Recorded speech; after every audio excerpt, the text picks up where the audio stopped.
오늘 말씀의 제목이 상당히 깁니다. 가난한 자를 택하사 믿음을 부요케 하신 하나님. 이게 야고보서의 사실 말씀이거든요.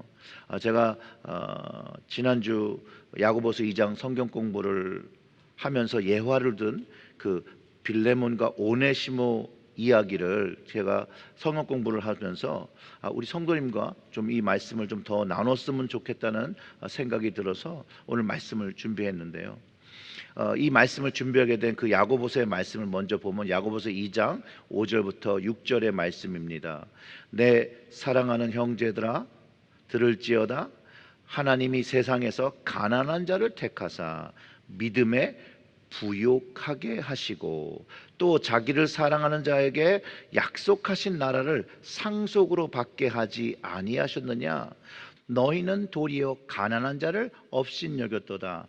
부자는 너를 억압하며 법정으로 끌고 가지 아니하느냐. 그들은 너희에 대하여 일컫는 바 그 아름다운 이름을 비방하지 아니하느냐. 아멘. 이제 제목은 이제 여기서 제가 빌려왔습니다. 이 말씀이 어떤 맥락이냐면 교회에서 가난한 자를 차별해서는 안 됨을 가르쳐 주는 것이죠.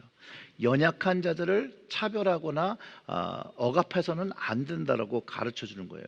그 근거로 야고보는 하나님께서 가난한 사람을 택하셨다라고 말하고 그 가난한 자의 믿음을 부요케 하시는 이가 하나님인데 그 하나님께서 택하신 자들을 돌보지 않고 외려 부자나 권력 있는 자들을 옹호하고 그들에게는 잘하려고 하는 그런 모습들을 경계하고 외려 교회 안에 있는 가난하고 부족하고 아프고 힘든 자들을 돌보라고, 그들을 차별하지 말고 돌보라고 권고하고 있는 것입니다. 이와 같이 하나님은 명확하신 게 하나님은 가난한 자, 가난한 그 심령을 택하셨다는 거예요. 예수님께서 주님이 오신 사명에 대해서 누가복음 4장 18절과 19절에서 이렇게 얘기합니다. 주의 성령이 내게 임하셨으니 이는 가난한 자에게 복음을 전하게 하시려고 내게 기름을 부으시고 나를 보내사 포로된 자에게 자유를, 눈먼 자에게 다시 보게 함을 전파하며 눌린 자를 자유롭게 하고 주의 은혜의 해를 전파하게 하려 하심이라 하였더라 라고 한 이 이사야 선지자의 글을 인용하시면서 예수님께서 그 사역을 시작하십니다. 즉 하나님께서 그 복음을 가난한 자에게 주시고 있다는 것을 알려주셨고, 또 예수님은 사역 중에 복이 있는 사람에 대해서 마태복음 5장 3절에서 심령이 가난한 자는 복이 있나니 천국이 그들의 것이며 라고 가르쳐 주셨는데, 바로 야고보가 이 주님의 말씀을 가지고 그 교회 환경에 그런 차별이 있고 또 격차가 나고 있을 때 사용하고 있다는 것이에요. 그러니까 이런 거죠. 야고보는 주님의 말씀에 의하면 하나님의 뜻은 가난한 자를 택하고 복음을 주셔서 믿음을 풍성케 하시는데, 그들이 자기를 사랑하는 그 하나님을 의지하고 하나님을 그 사랑하는 그들을, 하나님의 상속을 받은 사람들을 교회 공동체에서 업신여기면 안 된다는 거예요. 차별하면 안 된다라고 가르쳐 준 것이에요. 그렇게 되면 궁극적으로 하나님의 마음을 아프게 하는 자가 되고, 그런 차별하는 사람은 아예 하나님 나라를 상속받지 못한다라고 가르쳐 주는 거예요. 아주 강력하게 호소하고 하나님이 기뻐하시는 그 믿음을 가진 자로서 삶을 살아야 한다라고 말해주고 있다는 거예요. 하나님을 사랑하는 자는 어떤 사람이냐면요, 현실의 삶이 어렵고 힘들고 능력이 없고 세상에서 잡을 수가 없는데 하나님만이 나의 힘되는 것을 아는 거예요. 그리고 그 하나님을 붙잡는 거죠. 오직 하나님을 의지하고 오직 하나님을 붙잡고 오직 거기서 하나님의 은혜를 경험한 그 영적인 법을 깨달은 사람, 그 사람이 가난한 심령이에요. 그래서 하나님의 나라를 상속받는다라고 가르쳐준 주님의 말씀을 반복하고 있다는 거예요. 그리고 야고보가 말하는 부자는 자신이 이룬 것을 신뢰하고 그것에 의해서 너무 교만해서 남을 낮게 여기는 사람. 근데 이것이 자신이 이룬 것이 뭐냐면 돈이 될 수도 있고 명예가 될 수 있고 권력이 될 수 있고 교육 수준이 될 수 있고 자기의 직업이 될 수 있는데, 그 모든 것이 자기 우상을 만들어서 하나님을 의지하지 않고 외려 하나님의 백성된 사람들을 억압하고 차별하고 낮게 여긴다라고. 근데 그들은 그런 마음으로는 하나님의 나라를 상속받을 수 없다라고 가르쳐주는 거예요. 여러분, 물론 부자가 믿음이 좋아요. 좋을 수 있어요. 그런 부자는 믿음이 없다라고 얘기한 게 아니에요. 권력 있는 사람 믿음이 좋을 수 있어요. 세상적으로 많은 것을 이룬 사람 믿음이 좋을 수 있어요. 근데 그도 가난한 심령이 되어야 된다는 거예요. 하나님을 의지하고 하나님을 바라봄이 가난한 심령이 될 때 하나님 나라를 상속한다는 것이죠. 그리고 이런 심령이 가난한 부자와 세상에서 이룬 사람들이 하나님을 경외하고 겸손하여 사람을 차별하거나 가난한 자를 업신여기거나 가난한 자를 억압하거나 병든 자를 무리하게 대하지 않고 모욕하지 않는다라는 거죠. 그래서 자신들에게 빚을 지거나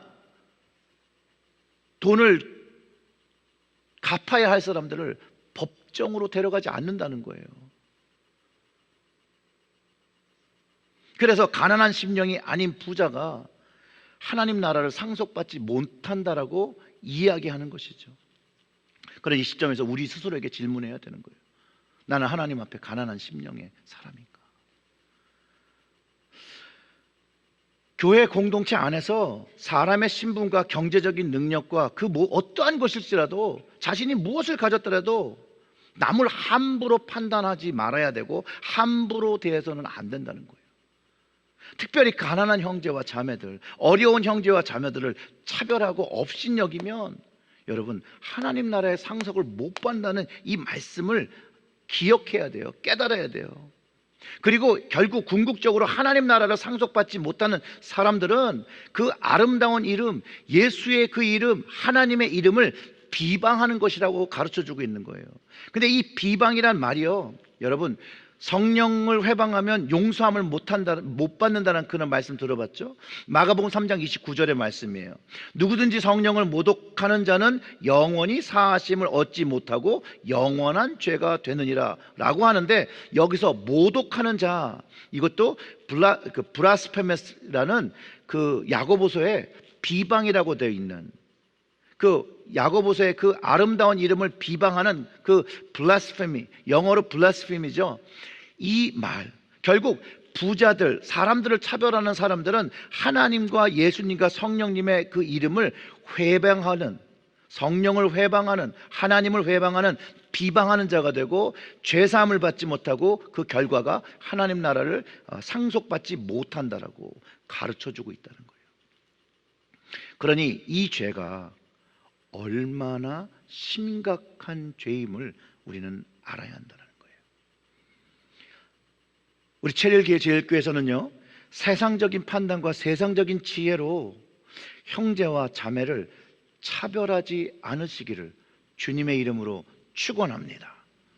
또한 우리 체일교회 모든 성도님들은 다 모두가 가난한 심령이 돼서 하나님만을 바라보고 하나님의 택하심을 얻고 하나님께서 믿음을 부욕해 하시는, 그 부욕해 하시는 것을 경험하고 그 넘치는 은혜로 말미암아 서로를 돌보고 서로를 감싸고 서로를 포용하는 하나님 나라 상속하시는 여러분들 되시기를 주님의 이름으로 축원합니다. 우리가 읽은 본문은 빌레몬서죠. 사도 바울이 로마 감옥에 수감되어서 편지를 빌레몬에게 보낸 겁니다. 그 당시에 노예는요 일반적인 것이었어요. 일반적인 것. 근데 노예가 어떻게 되냐면 전쟁에 져서 포로가 된 사람, 또 빚을 갚지 못해서 노예가 된 사람, 태어날 때부터 노예로 태어난 사람, 또 부모가 돈을 받고 팔은, 자녀를 팔은 그런 노예가 있었습니다. 이 모두가 어떤 이유로 노예가 되었는지, 일단 한번 노예가 되면 자유인 되기가 거의 불가능했다라고 보시면 되겠는데요. 또 어떤 학자들은 노예에게도 어느 정도 자유와 월급을 주면서 그 돈을 나중에 모아서 자기의 그 자유권을 살 수 있었다라는 그런 주장도 있습니다. 그 로마의 검투사들이 자신들이 그 죽음의 경기를 잘해서 돈을 좀 많이 벌면 그 자유를 살 수 있었다라고 그런 얘기가 있더라고요. 근데 역사상 두 번의 노예 전쟁이 크게 일어나는데 그 이유가 학대에 대한 문제였어요. 학대. 역사상 여러분들이 한 번쯤은 들어보셨던 이 스파르타쿠스의 반란도 이 당시에 일어나는 거예요. 근데 반란의 결말은 그거예요. 로마군들이 막 진압을 하고 그 사로잡은 그 노예들을 다 학살을 합니다. 살아남은 노예군이 한 6천 명 정도 됐다고 하는데요. 그 당시에 본을 보이기 위해서 길에다가 십자가로 세워서 수십 킬로 넘게 다 십자가형을 양쪽으로 이렇게 했다라고 해요. 근데 그 이유는 노예에게 본보기를 보여주기 위해서. 그래서 로마의 법은 도망한 노예에게 무자비하다. 그래서 잡히면 사형시키고 다시는 노예들이 반란을 일으키거나 도망할 수 없도록 혹독한 형벌을 주었다라고 합니다. 그런데 오늘 본문에서 예전에 노예였던 종이었던 오네시모가 등장합니다. 그가 주인의 돈 또는 소유를 훔쳐서 도주한 것으로 알려져 있는데요. 여러분, 도망자의 삶은 그렇게 쉽지가 않습니다. 왜냐하면 먼저 무엇을 가졌기 때문에 도망하기 위해서 돈이 필요하겠죠. 그러니까 돈이나 뭔가 팔아서 돈이 될 만한 것을 가지고 나갔을 거예요. 그리고 주인으로부터 멀리 도망해야 되죠. 도망하다 잡히면 어떤 결과가 기다리는지도 알고도 그거를 선택해야 되는 뭔가 그 갈급함이, 그 데스퍼레이트한 게 분명히 있었을 겁니다. 그러니까 여기서 한번 질문을 해봐야죠. 오네시모는 왜 빌레몬이라는 집에서 목숨을 걸어 도망해야 됐을까? 무엇이 그가 주인으로부터 도망해야 했을 거냐는 거예요. 우리는 그 이유를 오늘 본문이나 또 다른 고대 문서에서 찾아볼 수는 없습니다. 그렇기 때문에 저는 이렇게 좀 제안을 합니다. 그를 노예라는 관점에서 좀 이해해 보자는 거예요. 만약 내가 노예라면 하고선 생각해 보면 아마 오네시모의 심정을 조금은 이해할 수 있을 거라고 생각을 합니다. 자, 노예라면, 만약 여러분들이, 제가 노예라면 무엇을 할 수 있고 무엇을 할 수 없을까요?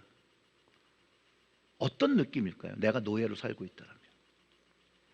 저는 당연히 자유를 그리워할 것 같아요. 자유를 원하게 될 것 같아요.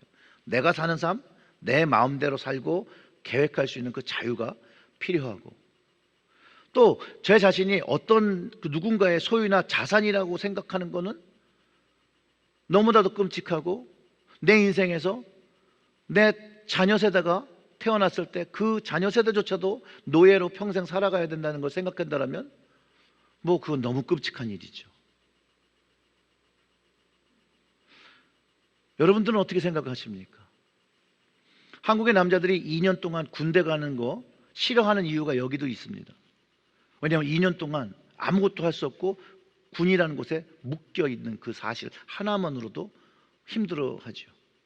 그런데 노예로 평생 산다는 건 얼마나 끔찍할까요? 아마 오네시모도 자기 삶이 노예로 산다는 것이 참 인정하기 어려웠을 거예요. 그러기에 그가 도망했었는지도 모릅니다. 지금 시대에서 노예제도가 나쁘다는 건 다 알죠. 근데 그 당시에는 그렇지가 않았어요. 그 당시에 많은 사람들은요, 노예제도가 너무나도 당연한 것이었거든요. 사도 바울 역시도요, 다른 서신에서 종들아 두려워하고 떨며 성실한 마음으로 육체의 상전에 순종하기를 그리스도께 하듯 하라. 이게 에베소 6장 5절의 말씀이거든요.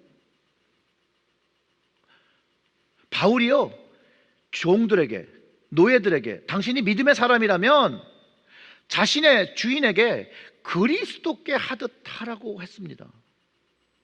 근데 그 이유가 여기에 담겼다는 거예요. 주님을 믿는 믿음은 부요함을 경험하게 한다는 거예요. 이 힘으로 그리스도께 하듯 하라고 가르쳤어요. 오늘 본문에도 바울은요, 종에 대한 빌레몬의 권리를 부인하지 않고 그리스도 안에서 용서를 구하며 이야기하는데요. 14절에 보면 이렇습니다. 다만 내 승낙이 없이는 내가 아무것도 하기를 원하지 아니하노니 이는 너의 선한 일이 억지같이 되지 아니하고 자의로 되게 하려 함이라.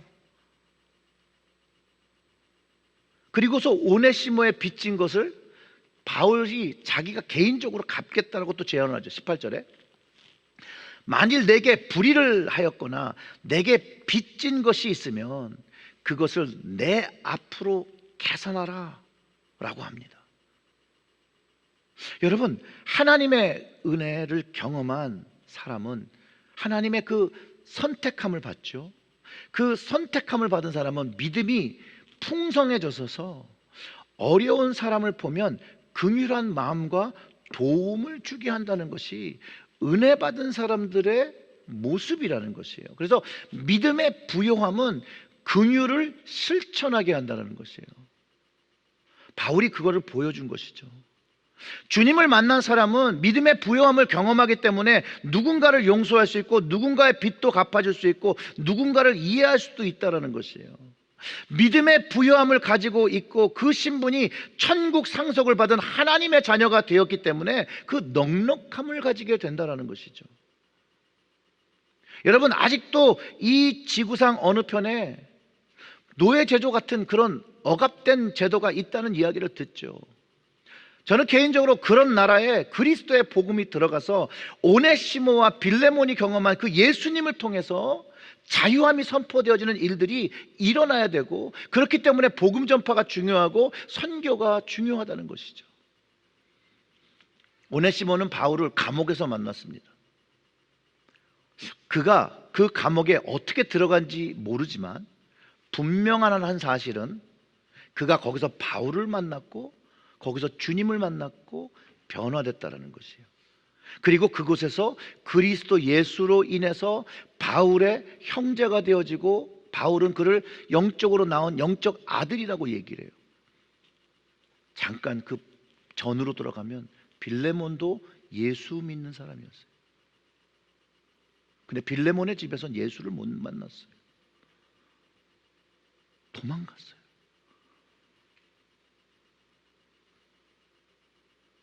그런데 바울을 만나면서 그가 정말 예수님을 만납니다.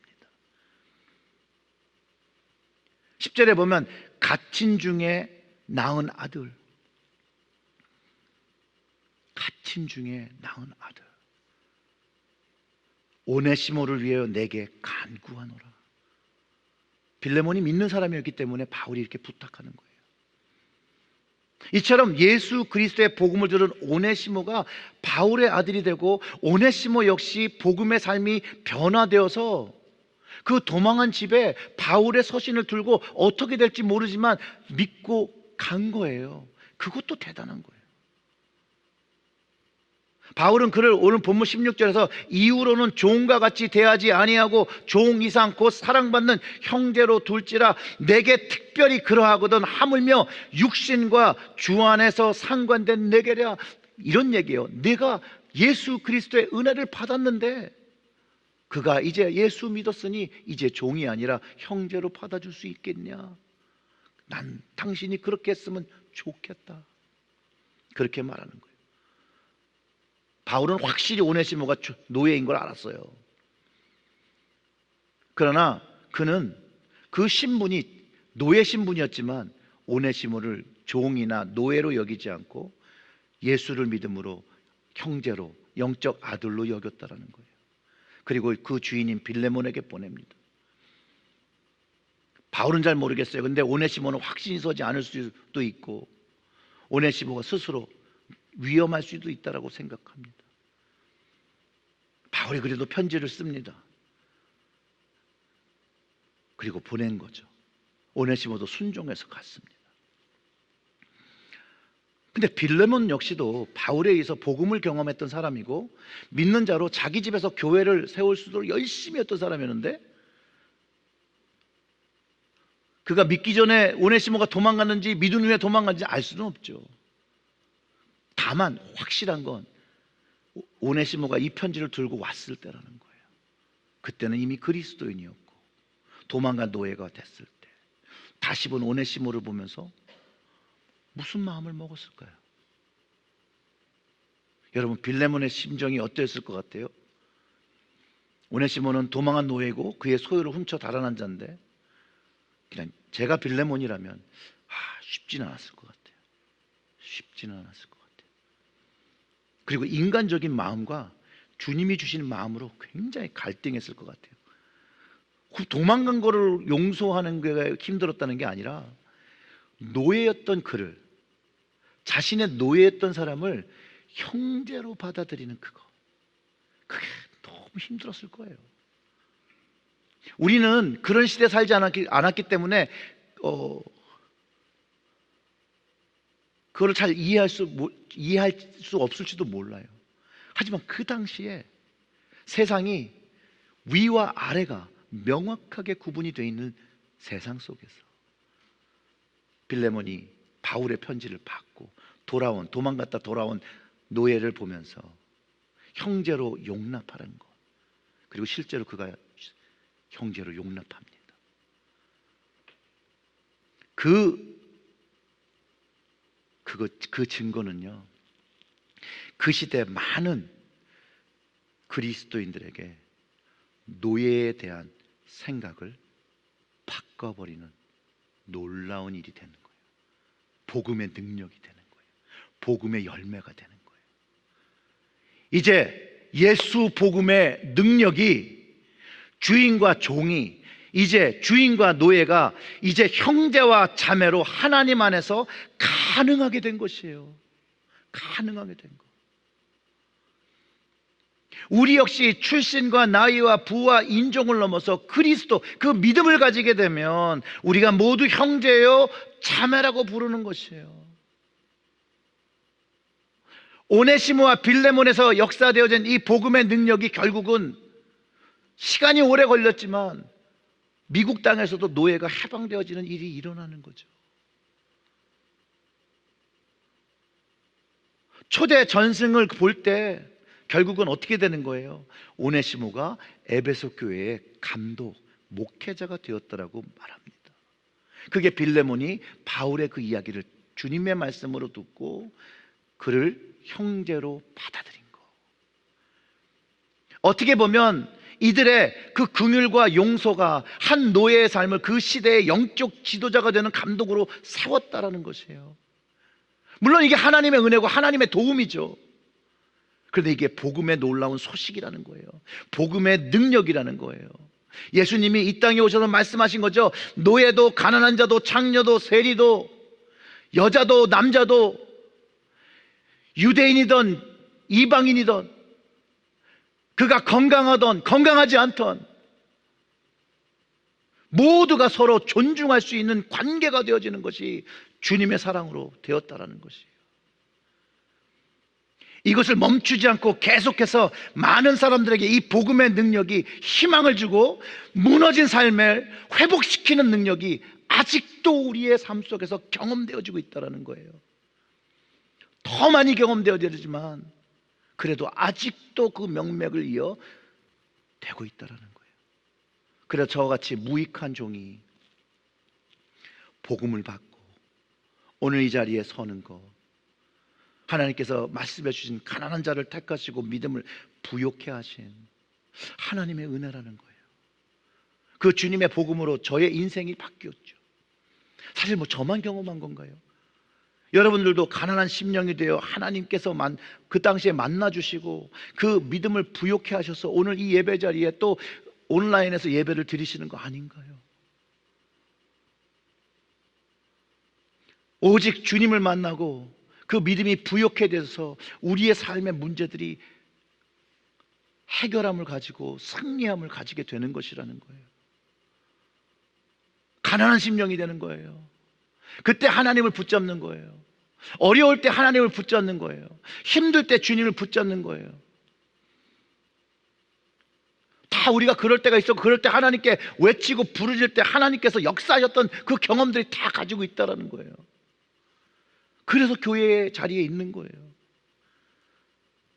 요즘 코로나로 인해서 힘드신 형제 자매 여러분, 힘내십시오. 힘내십시오. 우리가 가난한 심령 되어서 지금 이 어려움을 하나님께 맡길 때에 하나님께서 도우실 것입니다. 그러니 어려워하지 마시고 하나님을 바라보시고 하나님께 도움을 구하세요. 하나님께서 도우시고 힘 주실 겁니다. 하나님이 해줄 거예요.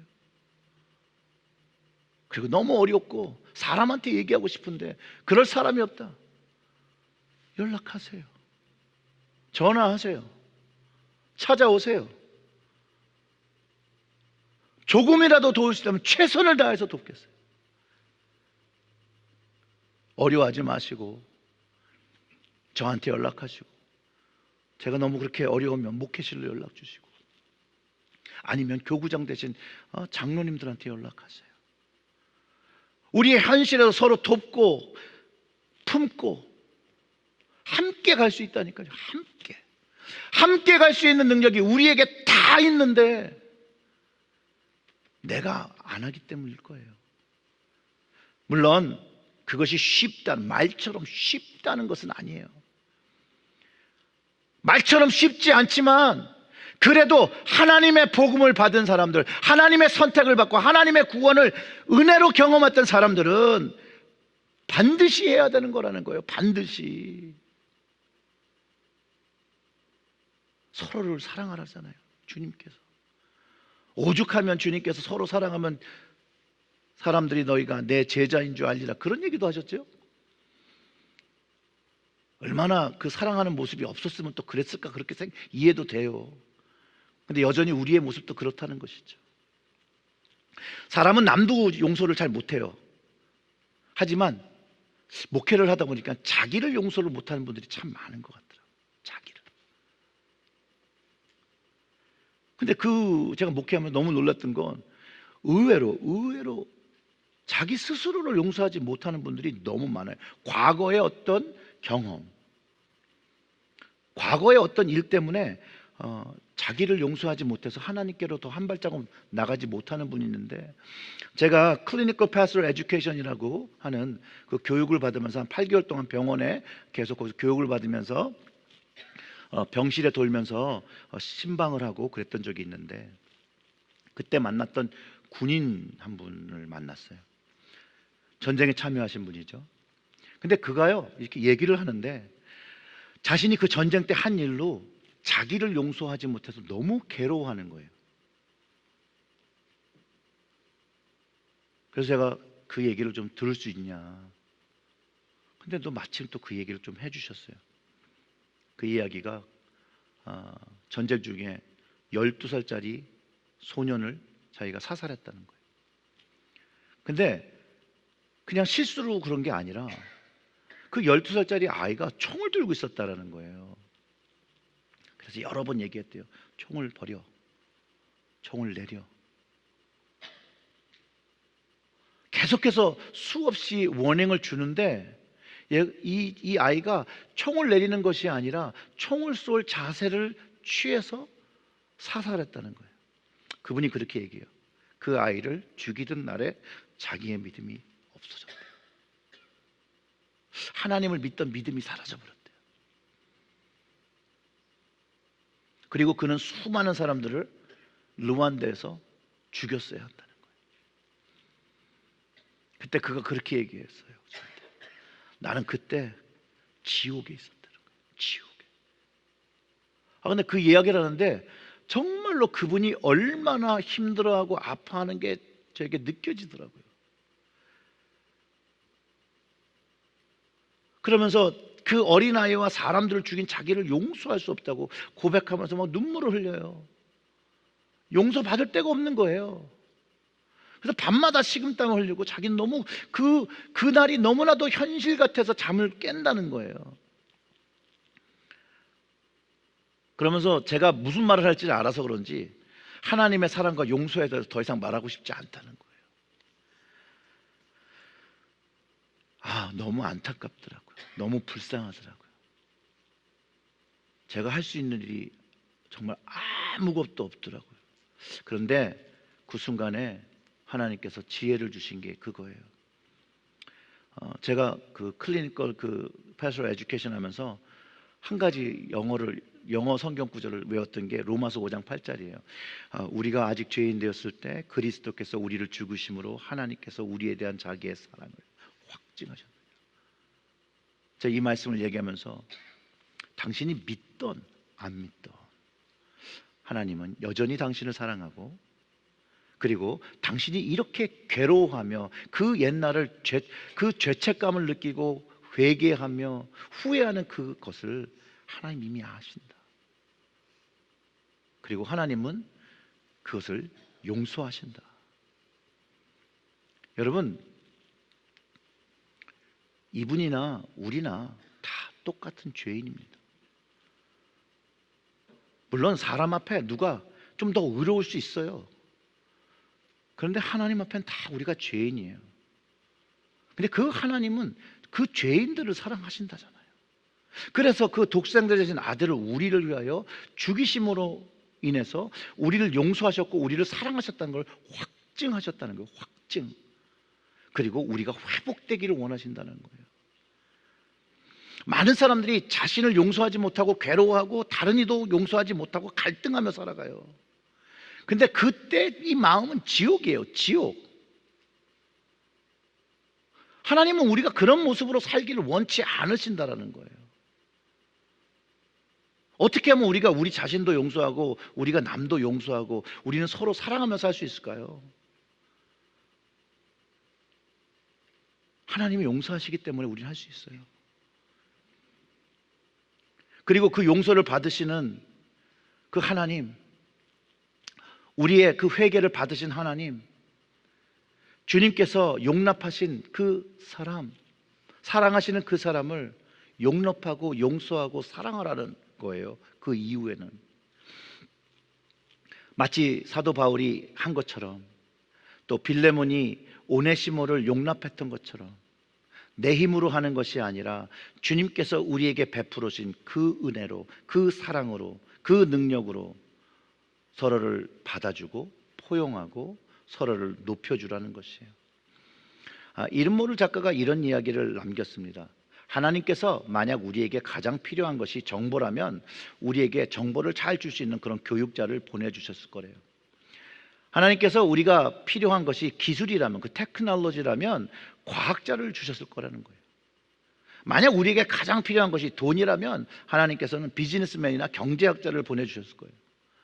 우리에게 가장 필요한 게 기쁨이라면 하나님은 우리에게 가장 잘 웃길 수 있는 유재석이나 강호동 같은 사람을 보내줬을 거예요.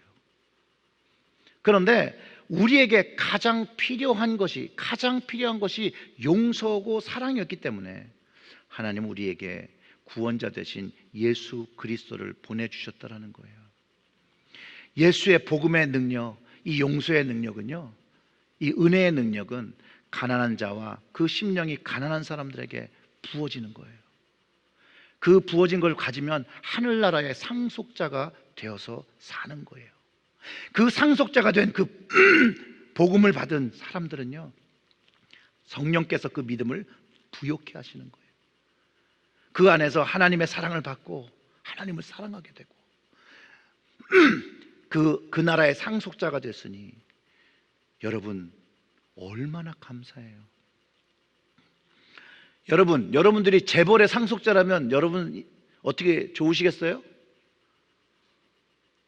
안 좋으세요? 좋으시겠죠.